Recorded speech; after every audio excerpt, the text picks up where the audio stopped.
Now, the first time New Marseilles, it was still New Marseille then, after the French city, ever saw the African was in the morning, just after the slave ship he was riding pulled into the harbor. In them days, a boat coming was always a big occasion, and folks used to walk down to the dock to greet it.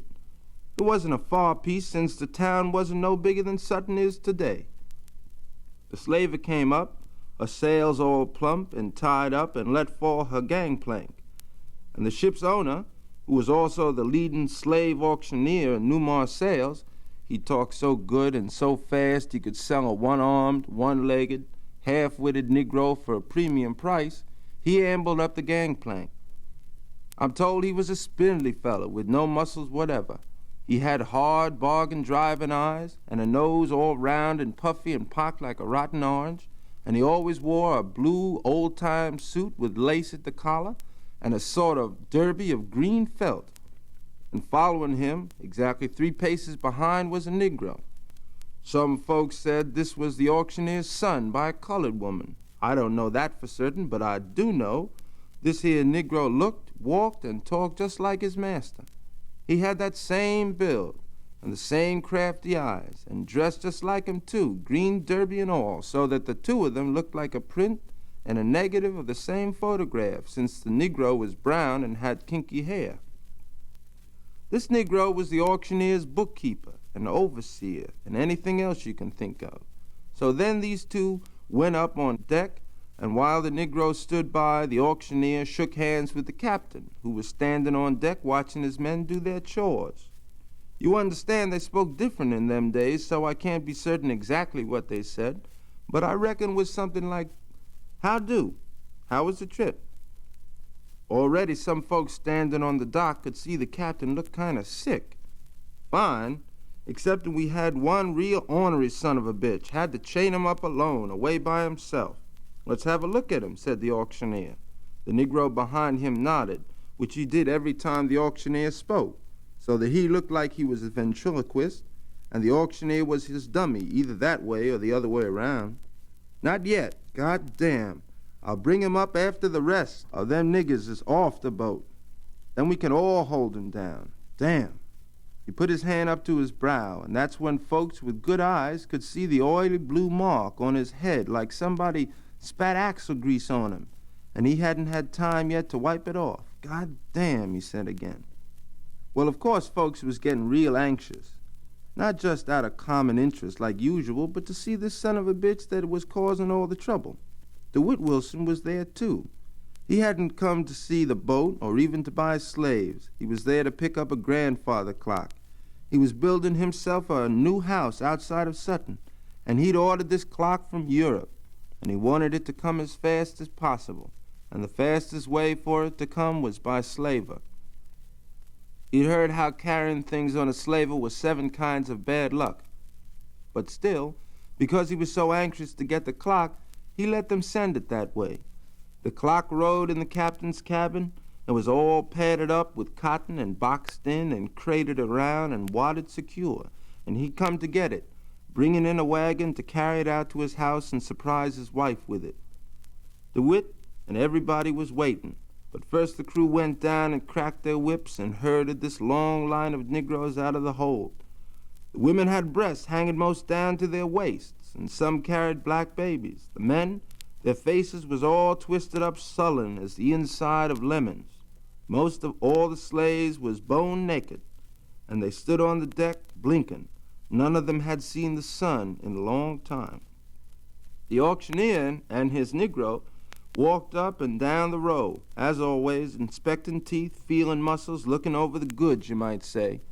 Then the auctioneer said, "Well, let's bring up this troublemaker. What say?"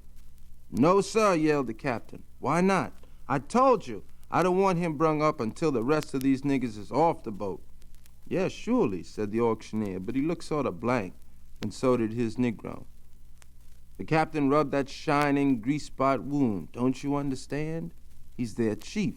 If he says the word, we'll have more trouble here than God has followers. I had enough already." And he rubbed that spot again.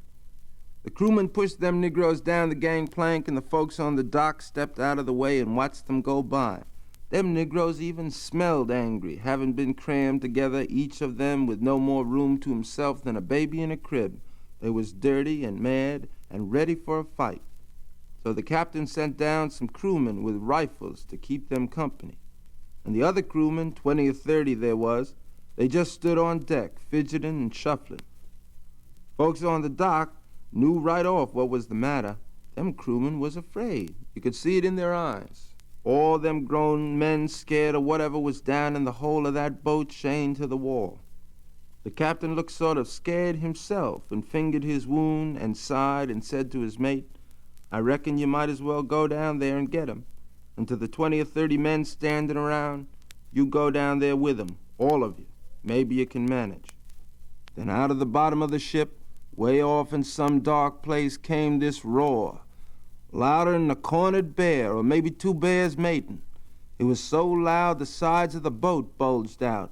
They all knew it was from one throat, since there wasn't no blending, just one loud sound.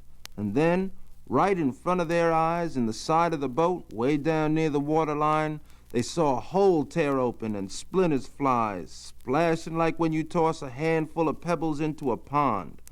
There was a whole lot of muffled fighting and pushing and hollering going on.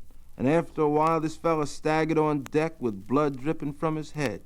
"God damn, if he ain't pulled his chain out in the wall of the boat," he says.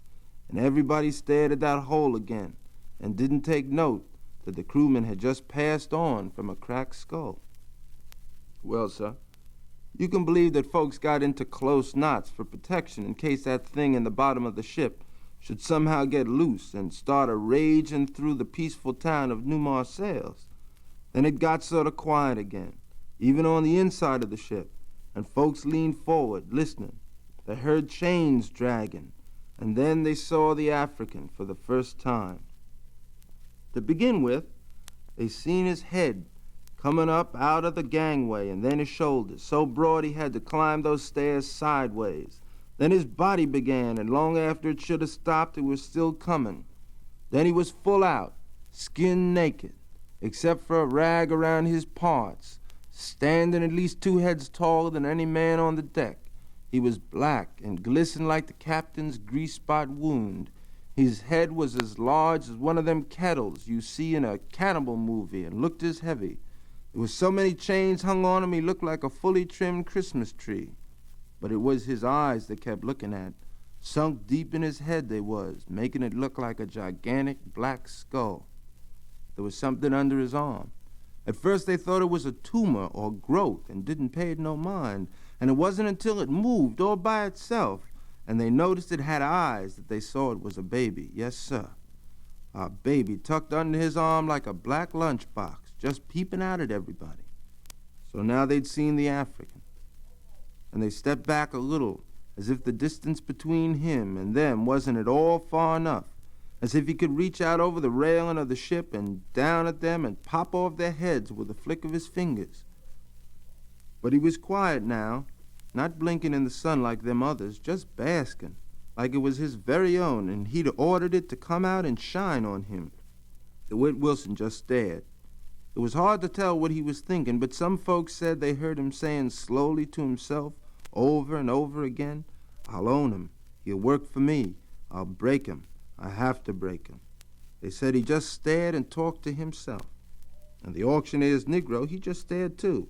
But he wasn't mumbling or talking. Folks said he just looked like he was pricing something, looking at the African from head to toe and adding totals. So much for the head and the brain, so much for the build and the muscles, so much for the eyes, making notes on a piece of paper with a crayon. The captain had yelled down to his men to get them Negroes over to the auction place, a mound of dirt in the center of New Marseille in what is now Auction Square.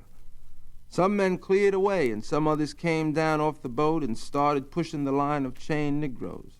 Then came all the people on the dock, who was going over to the square to see what the going price for a good slave was on that day, like folks read the stock market reports nowadays, and more important, to see how much the African would sell for.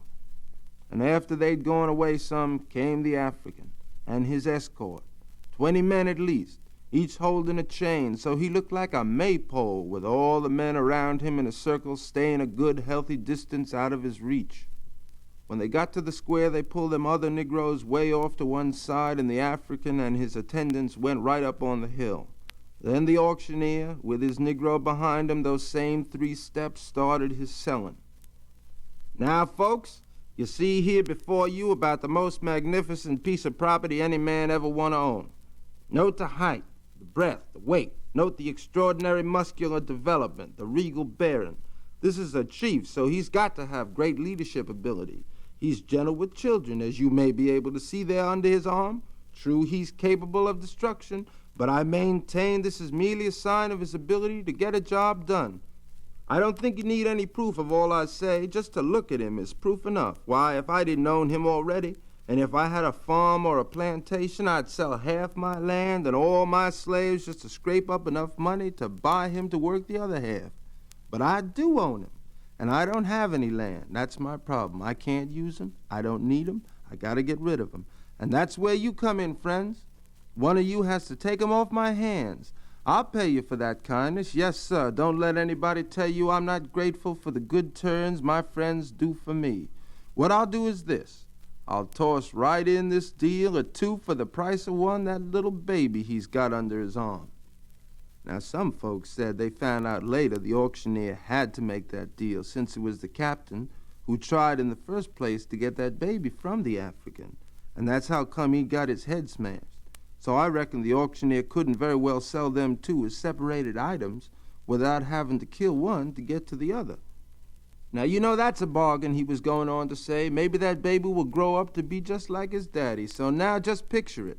When this here man gets too old to work, you'll have his spitting image all set to take over for him.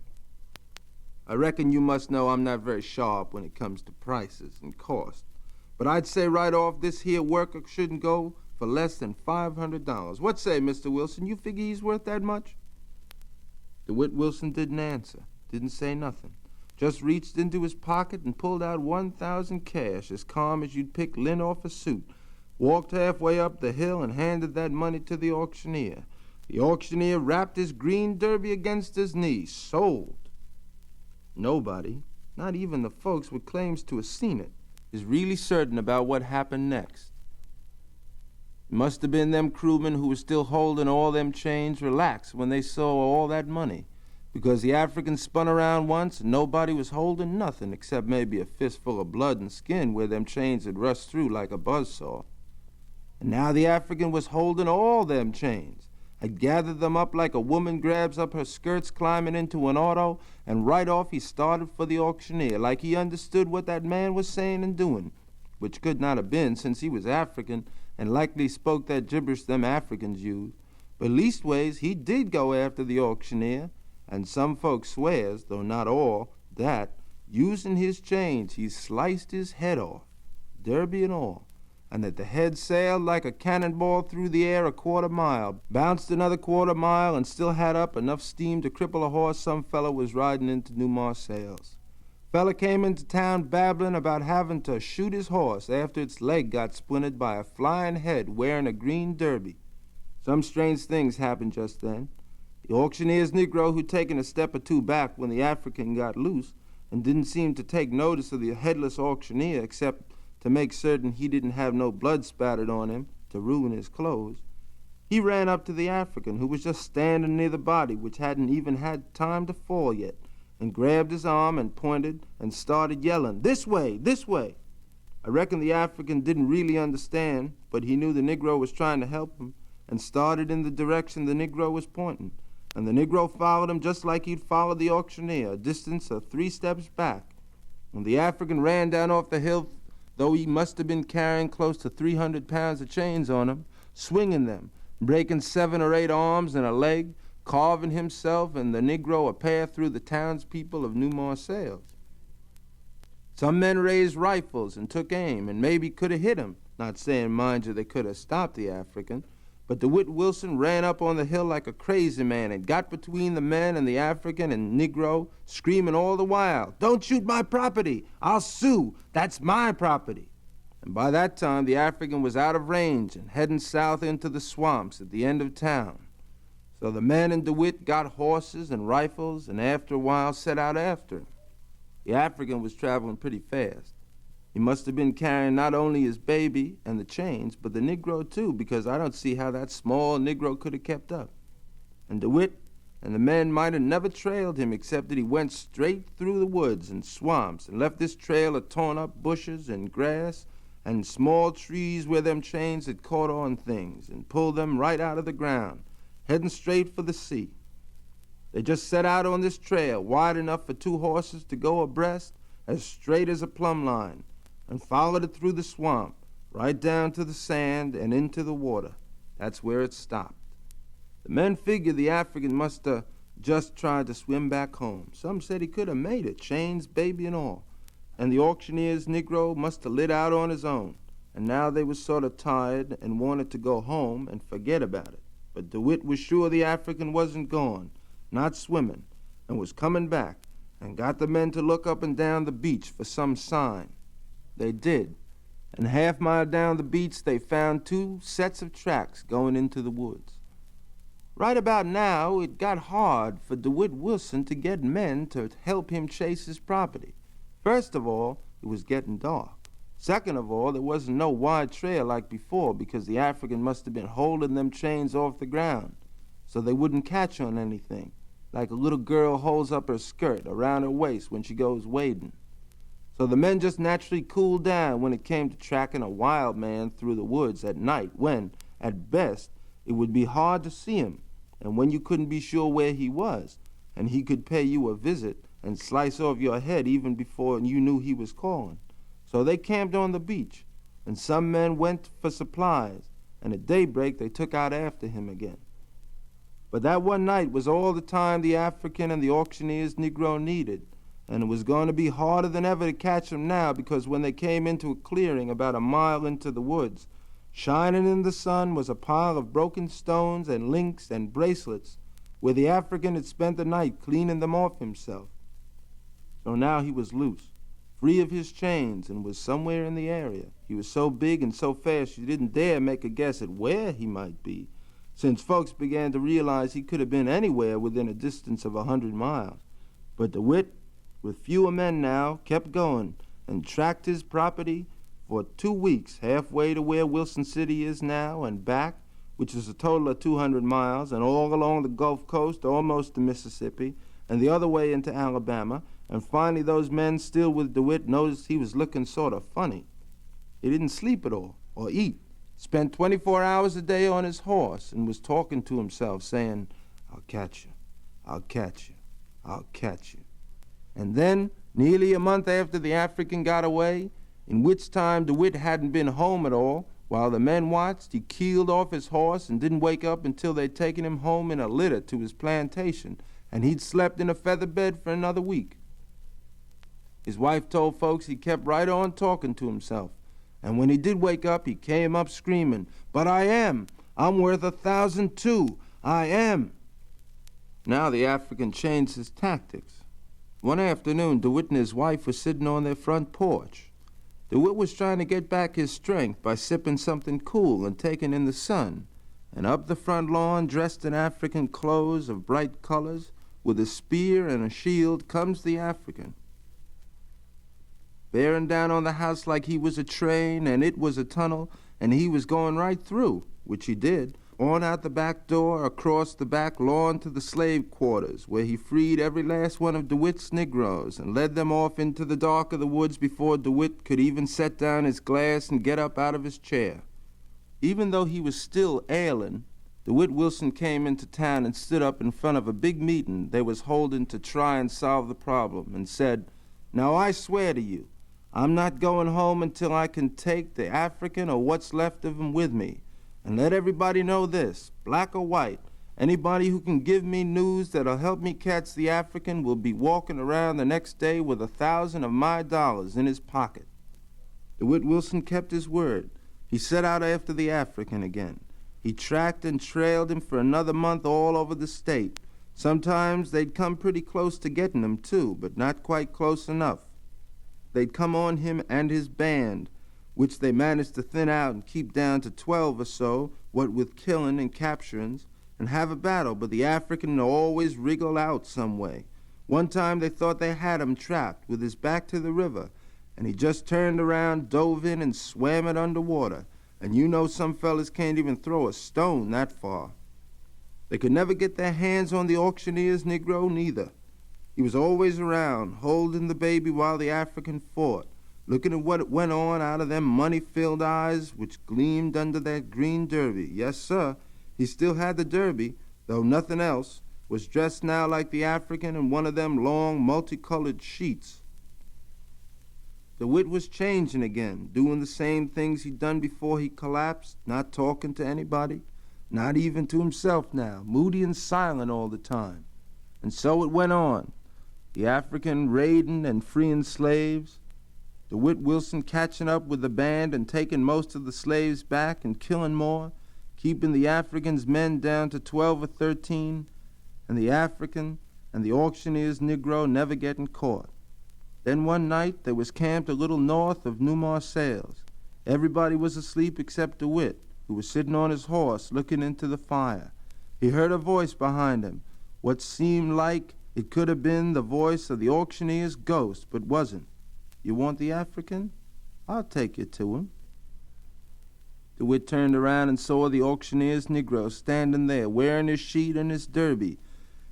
He got into camp without being heard or seen. Where is he? DeWitt asked. I'll take you to him. I'll go up to him and slap him on the cheek if you want it that way, said the Negro. So DeWitt went. He said later he wasn't sure he'd done the right thing following that Negro because it could have been an ambush or a trap. But he said, too, he didn't think the African would do something like that. Some of the men with him said DeWitt was crazy enough by that time to do anything to catch the African, would have gone anywhere with anyone to get him. So DeWitt roused his men and they rode out after the Negro. They didn't have to go more than a mile before they came into the Africans' camp. There was no fire and the Negroes, maybe 12, was lying on the bare ground with no cover, sleeping. Right in the middle of the clearing, his back against a huge rock, the black baby across his knees, sat the African. He had a cloth over his head, and set up in front of him was a pile of stones, which he seemed to be a-mumbling at. DeWitt Wilson couldn't figure out why no one had warned the African. How come he'd been able to sneak up on him, and leaned down to the Negro and said, "Why aren't there no guards? He knew I was right close by. Why aren't there no guards?" The Negro smiled up at him. There was one guard, me. "Why'd you do this? Why'd you turn on him?" The Negro smiled again. "I'm an American. I'm no savage. And besides, a man's got to follow where his pocket takes him, doesn't he?" DeWitt Wilson nodded. Some folks said he almost turned around and went back to his own camp and wanted to forget all about catching his property this way, and then come back in the morning when the African would be gone and chase him until he caught him fair and square. Because it seems like after all those weeks of chasing the African through the woods, after all that time of following his trail and thinking maybe he'd get him this time and finding he didn't any more have him than a dwarf has a chance of being a professional basketball player, after all the sweating and riding and bad food and hard sleeping, he'd come to respect this man. And I reckon he must have been a little sad that when he finally caught up with his property, it was because some fella the African had trusted would turn coat and lead the white men into camp. But the other men didn't feel that way. They wanted the African any way they could get him because he'd been making fools of them, and they knew it, and they wanted an end to it. So the white men circled the camp, and when they had it surrounded, DeWitt Wilson called out for the Negroes to give up. The white men lit torches so the African could see he was ringed by fire, horses, and men with rifles. The Negroes jumped to their feet and right away saw it wasn't no use, since all they had was African weapons, and they threw them down on the ground.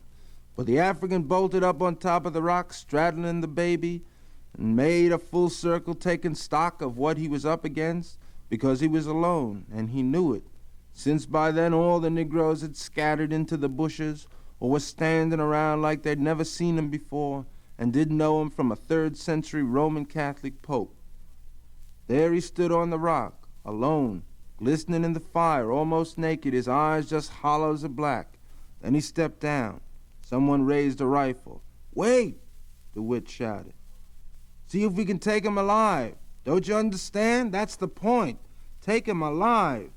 He was standing up in his stirrups, waving his arms for attention in the firelight. Some fella took this to mean that he should be a hero, and thinking he could run down the African, raced his horse straight at him, but the African just grabbed the fellow off the horse's back like you might catch a ring on a carousel and popped his back over his knee like a dry wishbone and tossed him aside. If you shoot, aim for his limbs, DeWitt was yelling. Someone from the other side of the circle fired, and they could see the bullet go through the African's hand and dig into the ground near DeWitt's horse. But the African didn't seem to connect the report with any pain he might have felt in his hand. Didn't even wince or move. Someone else shot him just above the knee, and blood ran down his leg like a ribbon. Keeping his back to the rock where the baby was sleeping, he made a full, slow circle, eyeing them all, eyeing the auctioneer's Negro, too, who was standing next to DeWitt, but not stopping at him or showing any anger or bitterness, stopping only when he came to DeWitt Wilson and staring at him. They stared at each other, not like they was trying to stare each other down, more like they was discussing something without using words. And finally, it seemed like they came to an agreement because the African bowed slightly like a fighter bows at the beginning of a match, and DeWitt Wilson raised his rifle, sighted the African's upturned face, and shot him cleanly just above the bridge of his wide nose. It hit him all right, but the African just stood there, and then finally sunk to his knees and then forward on his hands. He seemed to be melting away, and then suddenly he looked up with shock on his face, like he just remembered something and had to do it before he passed on, and gave a loud wail and started crawling toward the sleeping baby, his eyes filled with blood and a good-sized rock in his fist. He raised the rock above the baby, but DeWitt Wilson shattered the back of his head before he could smash it down, and so the African died. None of the men moved. They sat, disappointed on their horses, because they, each of them, had wanted to go back and say they'd gotten the bullet into the African what had killed him. DeWitt Wilson climbed down off his horse, walked to the baby, which was still sleeping, not knowing his daddy was dead, not knowing, I reckon, his daddy'd ever been alive. Coming back to his horse, DeWitt tripped over that pile of stones the African had been talking to. It was all very flat stones, and DeWitt Wilson stared down at them for a long time, and after a while he bent over, picked up the smallest one, a white one, and put it in his pocket.